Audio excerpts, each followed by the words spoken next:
¿qué tal? Muy buenas noches. Sean todos ustedes muy bienvenidos a La Voz del Residente, como todos los jueves, agradecidos de que nos estén acompañando a escuchar a excelentes doctores que nos comparten de sus conocimientos para la comunidad médica. Si es primera vez que está con nosotros, permítame comentarle en qué consiste la dinámica. La dinámica de esta noche se va a modificar un poquito para que sea más cómodo para los doctores y su estilo al dar la clase. Primero que nada, y como siempre, vamos a tener el maestro principal de la noche, que será nuestro doctor residente, a quien estaré presentando un poquito más adelante. Esta noche tenemos la honor de que nos acompañen dos mentores, el doctor Luis Gilberto y la doctora María Ana, quien va a poder tener sus intervenciones dentro de la misma exposición del doctor Samuel.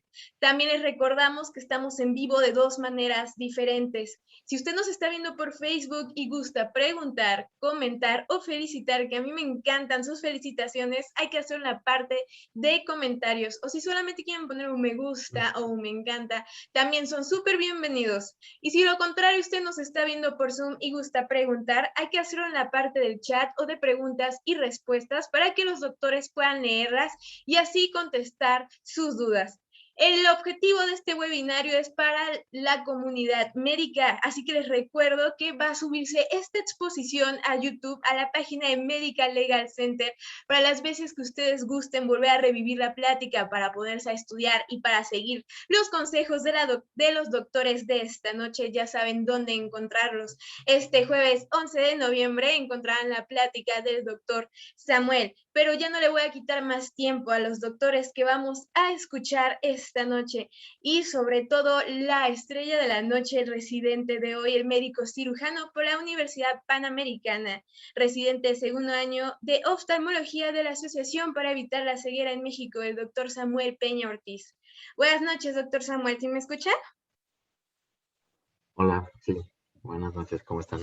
¿Me Muy escuchan bien? bien, sí, se escucha excelente, doctor. Voy a aprovechar para de una vez también presentar al doctor Pérez, quien va a estar haciendo sus intervenciones durante su exposición, así que por favor permítame presentarlo. Oftalmólogo por el Hospital General de México, alta especialidad en retina y vitro por la UNAM y el Hospital General de México, alta especialidad en retina pediátrica por la UNAM y la Asociación para Evitar la Ceguera en México, el doctor Luis Gilberto Pérez. Muchas gracias, doctor Ruiz, por acompañarnos igualmente esta noche. En cuanto a la doctora entre, también les damos voz, ¿sale?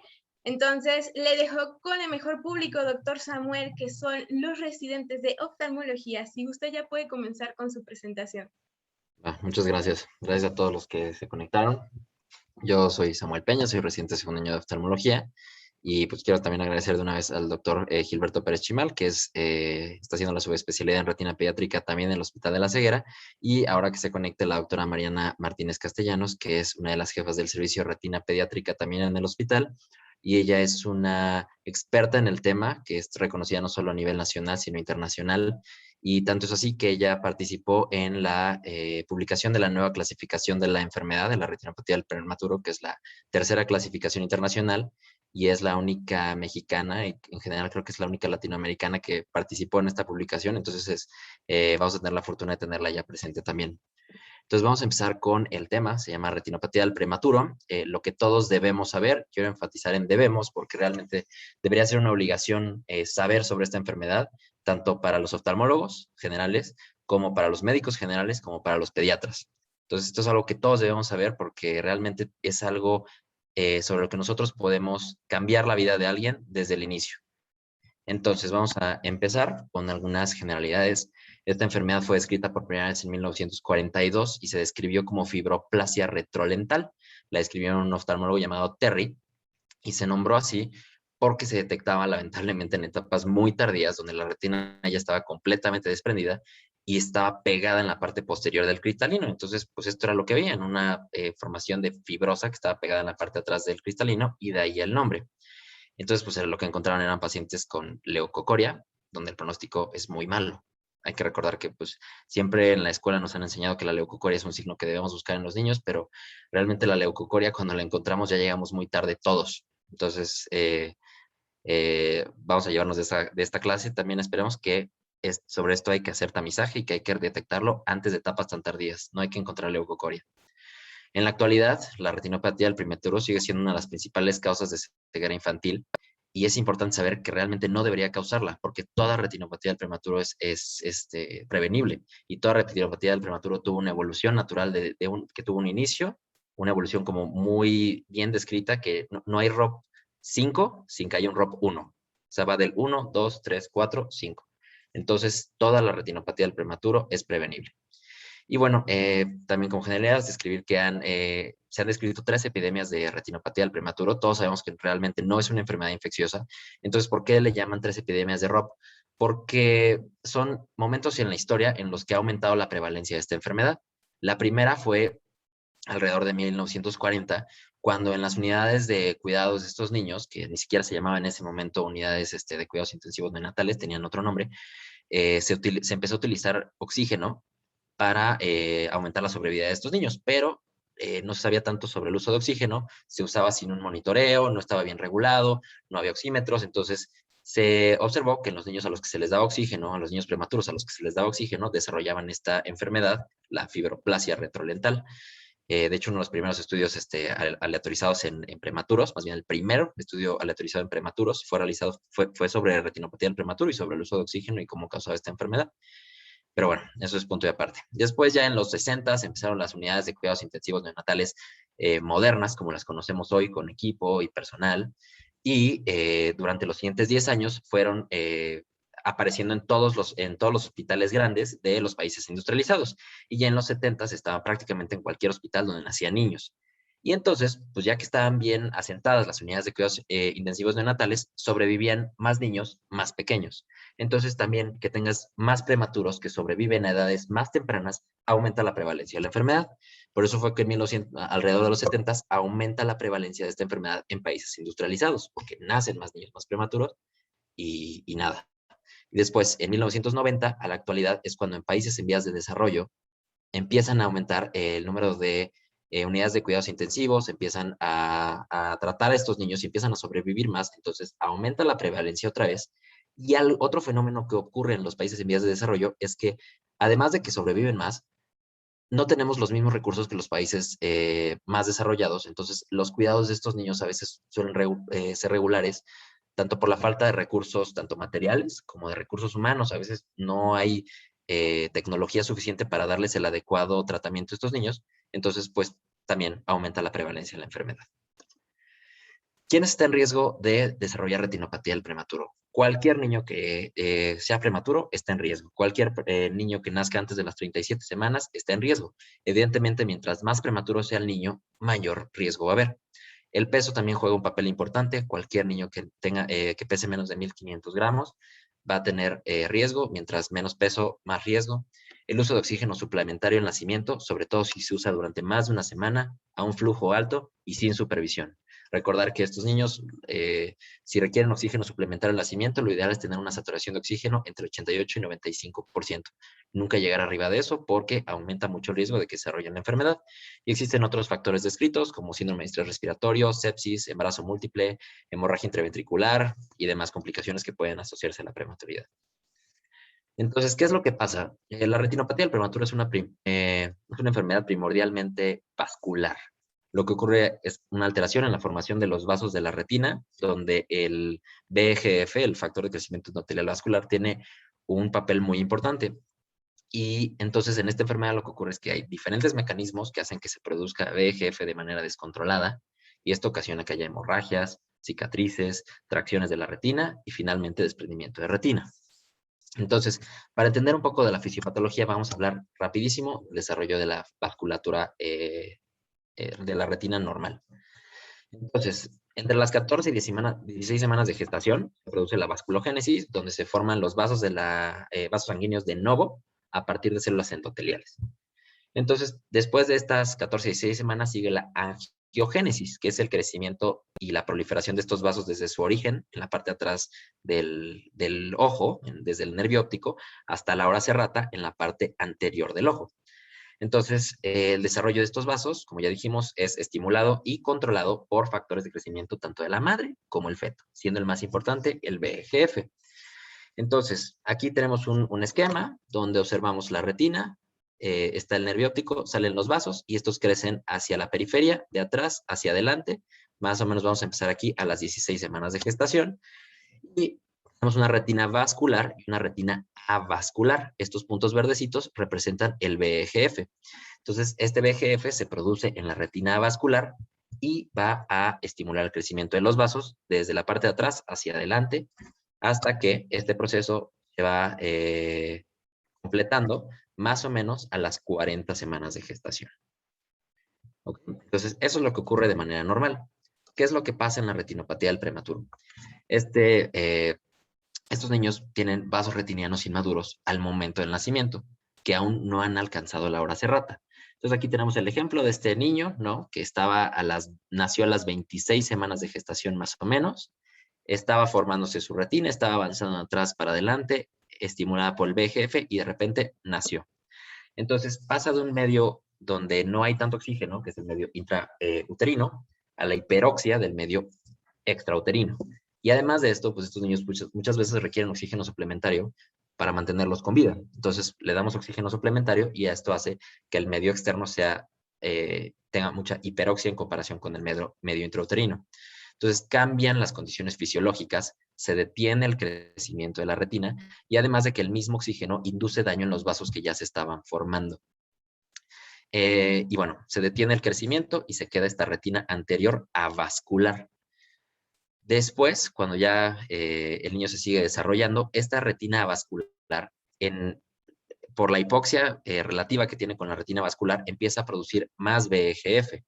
Entonces, este VEGF se produce de manera descontrolada y promueve la formación de vasos sanguíneos anormales justo en esta frontera entre la retina vascular y la retina avascular. Esa frontera es donde se desarrolla la retinopatía del prematuro. Estos vasos que se forman son neovasos, son frágiles, sangran, crecen en todas direcciones y estos vasos anómalos son los que causan todas las complicaciones asociadas a la retinopatía del prematuro y les digo, cicatrizan, se fibrosan, causan tracciones que finalmente van a terminar en un desprendimiento de retina. Entonces, ¿qué es lo que pasa? ¿Por qué hay niños con retinopatía del prematuro? La causa de que exista es porque hay una falla en todos los niveles de atención de estos pacientes, en todos los niveles de prevención. Entonces, la prevención... Un momentito, Sam.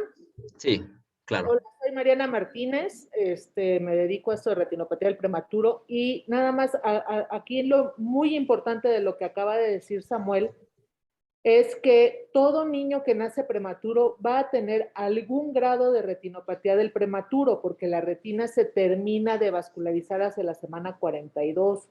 Entonces, si nacen de 32, de 34, de 33 semanas, tienen algún grado de retinopatía del prematuro y ya si caminan de ese grado hacia el grado 2, el grado 3, y ahorita lo platicará Sam, pero sí es muy importante que sepan que no hay ningún niño que la retina venga totalmente sana, o sea, ya tienen algún grado de retinopatía solo por haber nacido antes. Exactamente. Gracias, Mariana. Entonces, ¿qué es lo que falla aquí? Tenemos diferentes niveles de prevención. La prevención primaria, por definición, busca prevenir que aparezca una enfermedad. Entonces, aquí, ¿qué es lo que falla? Muchas veces en las unidades de cuidados intensivos puede haber falta de recursos, como ya decía, materiales, recursos humanos, que permitan un adecuado seguimiento y monitorización de estos pacientes. Puede que no haya un control del oxígeno que viene desde la pared, o que no haya un oxímetro, o que no haya personal para estar revisando cada uno de los niños y cuánto tienen de flujo de oxígeno o cuánto tienen de saturación. Entonces, en prevención primaria, eso es lo que nos está fallando a todos. En la prevención secundaria se trata de detectar enfermedades en fases tempranas o en fases asintomáticas y tratarlas a tiempo antes de que se desarrollen complicaciones. Aquí el que debería estar encargado de esto es el oftalmólogo. ¿Y cuál es el problema aquí? Que realmente muchas veces no hay un oftalmólogo en la unidad de cuidados intensivos que pueda estar revisando a los niños, o si lo hay, a veces no está capacitado para detectar la enfermedad en etapas tempranas, o para reconocerla, o para saber cuándo tratarla. Y finalmente, en la prevención terciaria, lo que intentamos es prevenir discapacidad y promover la rehabilitación de los pacientes. Y realmente tampoco hay un adecuado seguimiento de estos niños, no se les da la rehabilitación visual necesaria y no existen los programas gubernamentales necesarios para darles el cuidado que requieren estos pacientes. Entonces, lo más importante de esta plática, bueno, de lo más importante es el tamizaje. ¿Cuándo lo vamos a realizar y a quién se le tiene que realizar? ¿Ok? Entonces, del lado izquierdo de la diapositiva van a ver una tabla. Esa tabla fue publicada por la Academia Americana de Pediatría y te dice cuándo vas a hacer el screening en un niño. Entonces, todos los niños que nacen en la semana 27 o antes se van a revisar en la semana 31 corregida. O sea, tomando desde la fecha última de menstruación, se revisarán en la semana 31. ¿Ok? Y a los nacidos después de la 27 se les revisa a las 4 semanas de vida extrauterina. ¿Por qué se revisa tanto tiempo después? ¿Por qué no al nacimiento? Porque realmente antes de este tiempo no vale la pena el tamizaje porque la retina aún está muy inmadura y no vamos a detectar ninguna alteración asociada a retinopatía del prematuro. Entonces, si nace un niño a las 27 semanas y yo lo reviso al nacimiento o a la 28, o sea, una semana de que nació, no voy a ver nada y eso me puede sesgar a mí como oftalmólogo, decir, no tiene nada, y ya, lo dejamos en el olvido. Entonces, ¿qué es lo que tenemos que hacer? A las 4 semanas de vida extrauterina. La Academia Americana de Pediatría también recomienda que se le haga el tamizaje a todos los niños nacidos antes de las 32 semanas y que pasan menos de 1,450 gramos.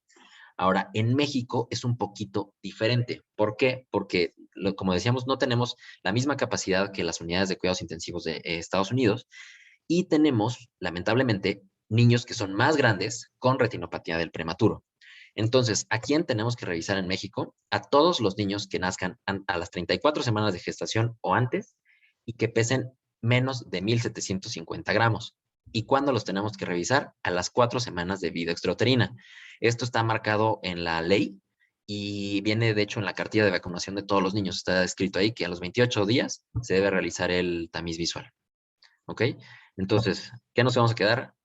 A todos los de menos de 34 semanas, menos de 1,750 gramos, revisarlos a las 4 semanas de vida extrauterina. Y aquí está la ley que se modificó en el 2017, donde dice que se debe hacer, parte del tamiz de todo niño debe ser salud visual, revisión de la retina a la 4ª semana del nacimiento, ¿va? Entonces, no solo son recomendaciones, o sea, es una modificación a la Ley General de Salud, ¿va? Ahí está en el Diario Oficial de la Federación. Entonces, ¿cómo hacemos el diagnóstico? Lo hacemos con oftalmoscopía indirecta e indentación escleral, que es apachurrar el ojo en un lado para poder ver la parte de la retina que a nosotros nos interesa ver. Y para hacer el diagnóstico de retinopatía del prematuro tenemos que encontrar 3 cosas. ¿Qué zona está afectada? Se divide en zona 1, 2 y 3. El estadio de la enfermedad, que esto nos lo va a determinar la presencia de neovasos, proliferaciones, tracciones o desprendimiento de retina. Y si existe o no enfermedad plus. La enfermedad plus se va a caracterizar por tortuosidad vascular y dilatación de las venas, dilatación venular y tortuosidad arteriolar. Entonces, aquí tenemos un video de cómo realizamos esto en la unidad de retina pediátrica del hospital. Siempre todo se hace con todas las medidas de higiene necesarias. Aquí se están poniendo el oftalmoscopio indirecto, que es nuestra principal herramienta para revisar a estos bebés.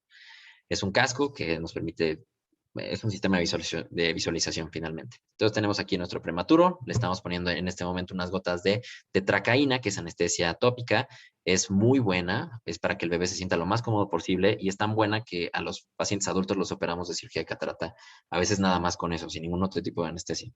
Se le está poniendo en ese momento un blefaróstato, que es algo bastante aparatoso, pero realmente no es tan incómodo para el bebé porque tiene la tetracaína y hace que no le moleste. Y finalmente, con una lupa de 20, 28 dioptrías, vamos a revisar el fondo de ojo y toda la periferia para encontrar qué zona está afectada y el estadio de la enfermedad.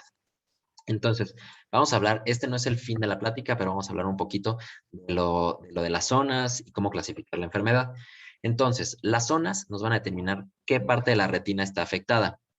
Se divide en zona 1, zona 2 y zona 3. La zona 1 es la más importante porque es donde está, es el polo posterior, es justo donde está la visión central y donde está la fovea. Entonces, la zona 1 se define desde el nervio óptico, la distancia del nervio óptico a la fovea, 2 veces y de ahí haces un círculo, ¿va? Esa es la zona 1. Es un círculo que tiene un radio que es 2 veces la distancia del nervio óptico a la fovea. La zona 2 está afuera de la zona 1 y el radio es desde el nervio óptico hasta la retina nasal en la hora serrata y de ahí formas otro círculo. Esa es la zona 2. Y finalmente la zona 3 es un radio que va desde el nervio óptico hasta la hora serrata temporal y de ahí se forma otro radio. Y ya, o sea, eso es lo que tenemos que saber de las zonas. Vamos a ver una foto de cómo se ven las zonas. Entonces, zona 1 es un círculo, 2 veces el radio desde el nervio óptico hasta la fobia, haces un círculo y esta es la zona más importante. ¿Por qué? Porque aquí es donde tenemos nuestra agudeza visual fina, donde está la fobia y donde está la visión central. Después la zona 2 está afuera de la zona 1, llega hasta la hora serrata nasal y de ahí se traza un círculo. Aquí vemos enfermedad en la zona 2. Finalmente, la zona 3 es todo lo que se extiende afuera de la zona 2. ¿Va? Recordando un poquito cómo estaba el diagrama. Luego vienen los estadios. Ya les había comentado, entonces tenemos que ver zona, luego estadio. En los estadios van del 1 al 5. El número 1 es nada más una línea de demarcación entre la retina vascular y la retina avascular. En el estadio 2 vemos una cresta elevada justo en esa línea de demarcación. La retina se eleva justo en esa zona. En el estadio 3 hay neovascularización o por proliferación fibrovascular en esa zona. En el estadio 4 ya tenemos un desprendimiento de retina, el cual puede ser parcial, más bien, es un desprendimiento de retina parcial. Y se divide en A y B, dependiendo de si involucra o no la mácula. ¿Por qué? Porque esto es muy importante para el pronóstico visual del paciente. Y finalmente, ROP5 es un desprendimiento de retina total. Entonces aquí es una foto de un estadio 1 donde se observa esta línea de demarcación perfectamente marcada entre la retina que está vascularizada y la retina avascular. Estadio 1. Estadio 2, tenemos esta línea elevada, línea de demarcación con elevación justo en esa frontera que habíamos dicho entre la retina vascular y avascular. Un estadio 3, donde tenemos la retina vascularizada, la avascular, y justo en esta zona vemos todos estos vasos que son tortuosos, que se ramifican, que crecen en diferentes direcciones, y esto ya es neovascularización. Cuando encontramos neovascularización, ya estamos en un estadio 3. Luego el 4, quedamos que es un desprendimiento de retina parcial. En un 4A, aquí está, este es el nervio óptico, aquí están las arcadas, y aquí está la fobia. La fobia está pegada, aquí hay una membrana que está traccionando la retina y le está desprendiendo, pero la fobia está pegada. A diferencia de un 4B, donde aquí está el nervio óptico, aquí están las arcadas vasculares y aquí está la fobia, que está siendo desprendida por esta membrana traccional, esta proliferación fibrovascular que está traccionando la retina y desprendiendo la fobia. Y finalmente tengo una fotografía aquí del ROP en un estadio 5, donde la retina está completamente desprendida, fue traccionada, son desprendimientos de retina traccionales, e incluso están traccionando los procesos ciliares. Finalmente, dijimos zona, estadio y enfermedad plus. Entonces, la enfermedad plus, nada más hay una fotografía con la que se compara, y esto nos va a determinar si tiene enfermedad plus o no tiene enfermedad plus. Y la enfermedad plus tiene tortuosidad arteriolar y dilatación de las vénulas. Entonces, ¿a quién vamos a tratar? Eso realmente tampoco es el propósito de la plática, pero finalmente déjenselo al retinólogo. Pero lo que quiero que nos quedemos de a quién vamos a tratar es que mientras más posterior esté la enfermedad, o sea, mientras más afecte la zona 1, mientras más avanzado esté el estadio, y si tiene enfermedad plus, es más probable que ese niño requiera tratamiento. Específicamente vamos a tratar a todos los niños que tengan enfermedad plus en la zona 1, a los niños que tengan un estadio 3 en la zona 1, y también a los niños que tengan un estadio 2 o 3 con enfermedad plus en la zona 2. Entonces, les digo, es un poco complejo esa parte, realmente no es lo que nos tenemos que llevar de esta plática, pero mientras más avanzado esté el estadio, si tiene enfermedad plus, y mientras más afecte la zona 1, que es donde está la fobia, es más probable que requiera tratamiento. ¿Qué opciones de tratamiento tenemos? Entonces, uno de los primeros tratamientos que se le dio a estos pacientes fue crioterapia, que ya no se usa en la actualidad y nadie debería usarlo, y solo lo voy a mencionar porque se usó en algún momento de manera anecdótica, pero nadie hoy en día debería usar crioterapia. Después de eso se empezó a utilizar láser, aún sigue siendo muy utilizado, y la verdad es que es una buena opción terapéutica en el sentido de que trata la enfermedad y la detiene, pero tiene muchas complicaciones que hacen que no sea nuestra primera elección. O sea, tenemos más herramientas actuales que el láser. Entonces, el láser, lo que pasa es que deja mucho daño estructural en la retina, finalmente la estamos fotocoagulando, estamos destruyendo la retina, estamos adelgazando la esclera, y este adelgazamiento de todos los tejidos del ojo favorece a que el ojo crezca más durante los años y que el niño tenga miopía muy alta cuando crezca. Bueno, en la actualidad, pues, bueno, después del láser surgieron los anti-VEGF, como el bevacizumab, el ranibizumab o el aflibercept. De hecho, el bevacizumab ni siquiera no es un medicamento que fue creado para el ojo, se usa mucho en oftalmología, pero es un medicamento que se utiliza también para cáncer de colon metastásico. Entonces, es un anti-VEGF y la primera inyección que se puso de bevacizumab en un niño, en un ojo de un niño, fue en México y la realizó el doctor Hugo Quirós en el Hospital de la Ceguera. Entonces, pues a partir de eso ya se han hecho diferentes protocolos para comprobar la efectividad, seguridad y bueno, nada, o sea, ¿qué es lo mejor que hay en la actualidad para el tratamiento de estos niños? Hay muy buenos resultados, inducen menos daño estructural, hay menos miopía y además no necesitamos anestesia para poner las inyecciones de antiangiogénicos. A diferencia del láser, si tú le vas a poner láser a un niño prematuro, necesitas anestesia general. Entonces, de por sí es un niño que es prematuro, que está muy pequeño, que tiene muchas complicaciones sistémicas, además de esto, al que le vas a poner una anestesia general, entonces mejor pues le puedes poner un anti-VEGF que no necesitas anestesia y que tiene muy buenos resultados. Y finalmente, otra de las opciones terapéuticas que tenemos es la cirugía, que puede ser con vitrectomía principalmente. El cerclaje ya no se usa en la actualidad. El cerclaje es poner una banda que aprieta el ojo para pegar la retina. Pero bueno, lo que hacemos en la actualidad es la vitrectomía. Pero ¿cuándo usamos una vitrectomía? Solo operamos a los niños que ya tienen complicaciones, que están en un ROP4 con un desprendimiento de retina parcial o ROP5 que tiene un desprendimiento de retina total. Entonces, pues es el tratamiento de las complicaciones, el pronóstico no es bueno y realmente aunque a los oftalmólogos les encante operar, a los retinólogos les encante operar y sea su pasión en la vida, nadie quisiera operar a un niño con retinopatía del prematuro. Nadie quisiera que un niño llegue a ese momento en el que lo tienes que operar porque ya se nos fue el tiempo a todos. Bueno, sobre el uso de antiangiogénicos ha habido muchas dudas ahí a lo largo de los años sobre si deberíamos usarlo porque puede alterar bueno, en algún momento se pensó que podría alterar el neurodesarrollo de los niños o si realmente era seguro utilizar un antiangiogénico en un bebé tan pequeño.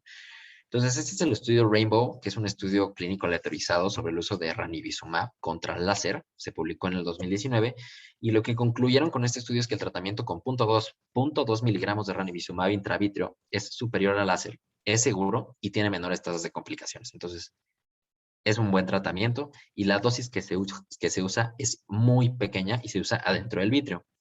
Sobre lo del neurodesarrollo, ha habido diferentes estudios a lo largo de los años que han comprobado que realmente no hay un efecto de estos antiangiogénicos intravítreos en el cuerpo. O sea, no hay efectos sistémicos tan importantes que impidan al oftalmólogo de inyectar a un niño, ¿no? Entonces, este estudio comprueba que el uso de bevacizumab no aumenta ni la mortalidad ni el neurodesarrollo de los prematuros. Este fue publicado en el 2020. Y finalmente tenemos este metaanálisis del 2021 que concluye que las inyecciones intravítreas de bevacizumab no aumentan el riesgo de retraso en el neurodesarrollo. Entonces, nunca hay que dejar de inyectar a un niño que tiene retinopatía del prematuro por estas posibles complicaciones en el neurodesarrollo que realmente no son reales, que no ocurren y que una simple inyección que le va a tomar a un oftalmólogo, un retinólogo, 10 minutos le puede cambiar la vida a un niño. Es la diferencia entre ver o no ver el resto de su vida, que apenas está empezando. Bueno, ese es el tratamiento. ¿Cada cuánto vamos a seguir estos niños? En realidad esto va a depender mucho de la zona, del estadio de la enfermedad, y eso varía desde 3 días hasta 2 semanas. Entonces, eso es tarea del retinólogo y nada más quiero que nos quedemos todos como regla que hay que darles un seguimiento estrecho y que requieren un seguimiento al menos cada semana hasta que cumpla 52 semanas. Hay niños que van a requerir un seguimiento mayor, ¿no? De hasta 60, 62 semanas. Pero todos hay que quedarnos que por lo menos cada semana hasta que cumpla 52 semanas. Y bueno, como conclusiones de la plática, quería nada más recalcar que la retinopatía del prematuro es una enfermedad prevenible, que hay que enviar a todos los prematuros a tamizaje con un oftalmólogo ya estén sanos o enfermos. Si fue prematuro, hay que mandarlo al oftalmólogo, a un oftalmólogo que esté entrenado. Es como, voy a hacer aquí como un comercial del hospital, pero todos los retinólogos que están saliendo ahorita del hospital, todos los egresados de retina del Hospital de la Ceguera, están entrenados en la detección de esta enfermedad. Entonces, y bueno, requieren un seguimiento estrecho por un oftalmólogo y que el antiangiogénico es seguro para el tratamiento de estos niños. Y quiero agradecer mucho a la voz del residente, a la doctora Mariana Martínez Castellanos, al doctor Gilberto Pérez Chimal y a la doctora Selene Castro Rodríguez por ayudarme, por darme la oportunidad y por ayudarme en la preparación de esta plática. Y ya si quieren podemos pasar a la parte de preguntas y comentarios. Al contrario, doctor, muchas gracias por darnos un poquito de su tiempo el día de hoy. Me gustaría cederle la voz por orden. Hoy tengo disculpen, primero hay una ambulancia pasando. Hoy tengo 3 doctores que me van a acompañar para dar sus comentarios sobre su exposición. Le voy a hacer primero la voz a la doctora Mariana, que ya no usted presumió. Doctora, buenas noches, ¿cómo está? Hola, muy buenas noches, ¿qué tal? ¿Cómo están?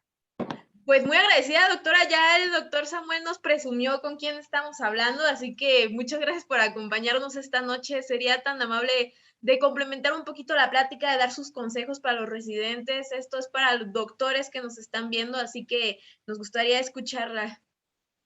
Como toda medicina, la medicina preventiva es quizá lo más importante, sobre todo ahorita que están saliendo y que muchos de ustedes van a ser el médico de primer contacto. La medicina preventiva es lo más importante. Si realmente nos apegáramos a lo que viene en la cartilla de salud, en las cartillas de vacunación, evitaríamos tantísimos problemas, porque ahí vienen los tamizajes del tamiz auditivo, el tamiz metabólico, el tamiz visual en un bebé, y en pacientes más adultos pues obviamente vienen las revisiones periódicas que deben de llevarse a cabo para disminuir enfermedades como cáncer de mama, por ejemplo.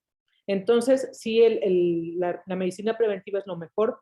La forma de prevenir ceguera, no solamente por retinopatía de prematuro, sino algunas otras enfermedades, es hacer un tamizaje a tiempo a los 28 días de nacido, es exacto al mes de nacido. Y esto es importante para los que se van a dedicar a neonatólogos, a los que van a ser ginecólogos, decirles a sus pacientes que es obligatorio la revisión de sus bebés, obviamente a los que vayan a hacer oftalmología. Y también es importante para cuando ya tenemos que tratarlo, pues por ejemplo, los anestesiólogos pediatras, que son los que nos ayudan cuando hay que hacer cirugías. El tratamiento es un tratamiento accesible, es un tratamiento hasta cierto punto barato.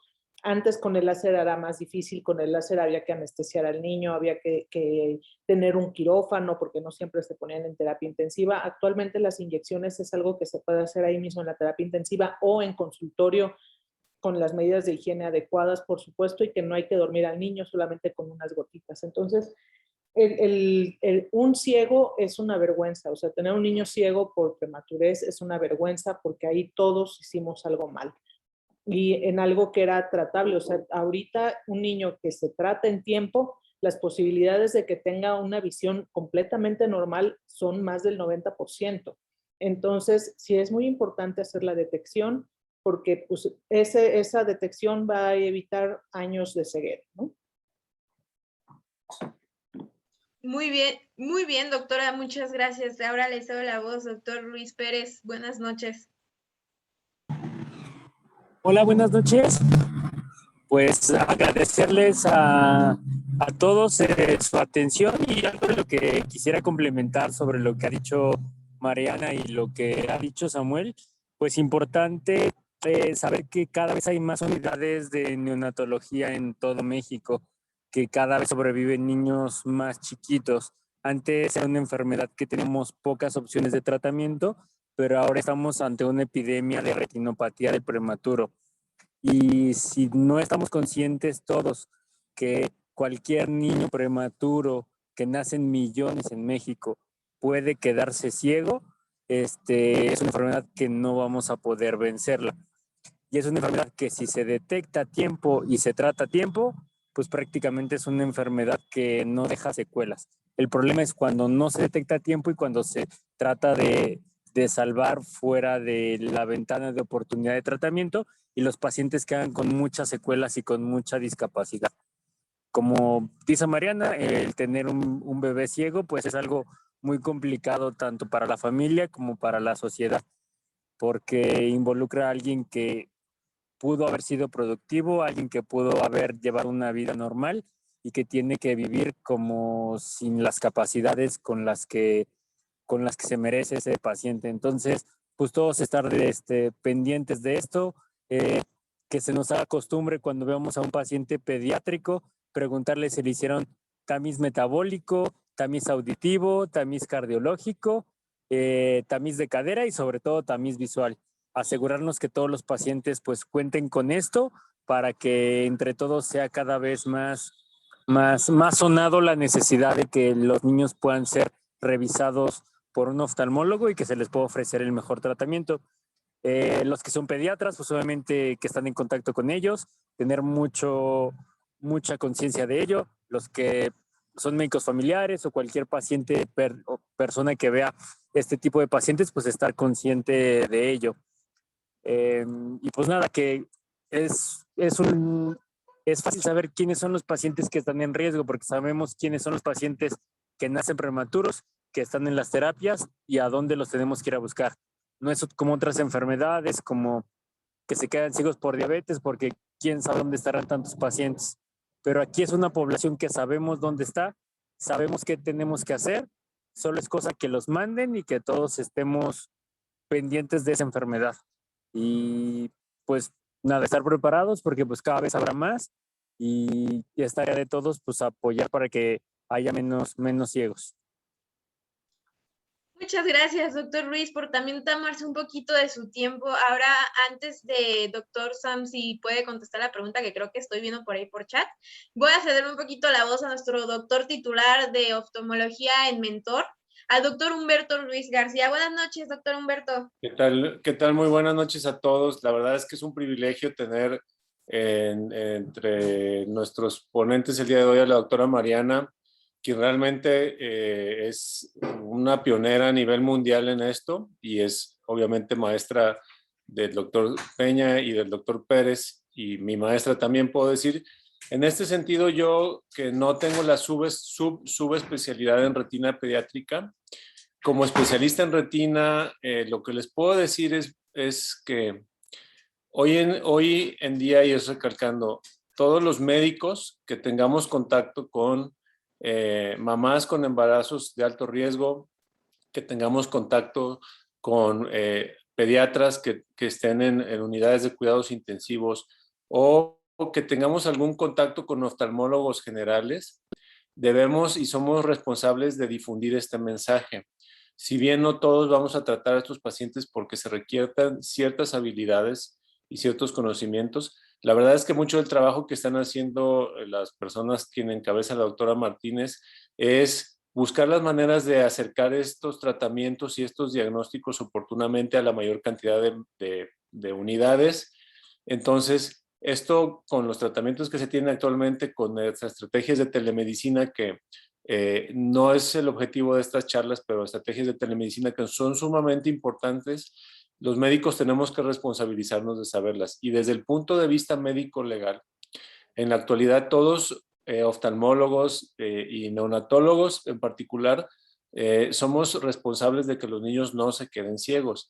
Ya lo dijo la doctora de manera tajante, ningún niño se tiene que quedar ciego por esta enfermedad en nuestro país o en ningún país que tenga un sistema de salud.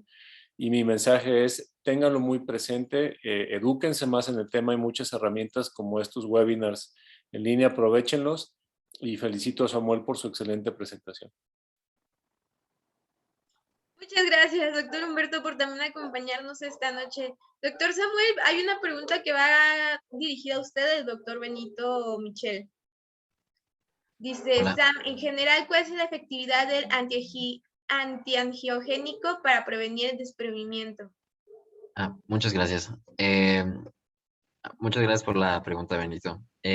Pues un antiangiogénico que se administra a un niño a tiempo, que pues es justo el propósito de esto. O sea, si encontramos un niño a tiempo que necesita el antiangiogénico y se le da el tratamiento, prácticamente va a prevenir el 100% de los desprendimientos de retina. O sea, lo que va a prevenir el desprendimiento no es tanto el antiangiogénico, sino el tamizaje y el tratamiento oportuno. Y si por algún motivo el antiangiogénico no es suficiente, existen todas las demás medidas terapéuticas, que pueden ser láser, cirugía y demás, pero un antiangiogénico administrado a tiempo puede prevenir prácticamente el 100% de los desprendimientos de retina en estos niños. No sé si Mariana me quiera corregir o agregar algo a esto.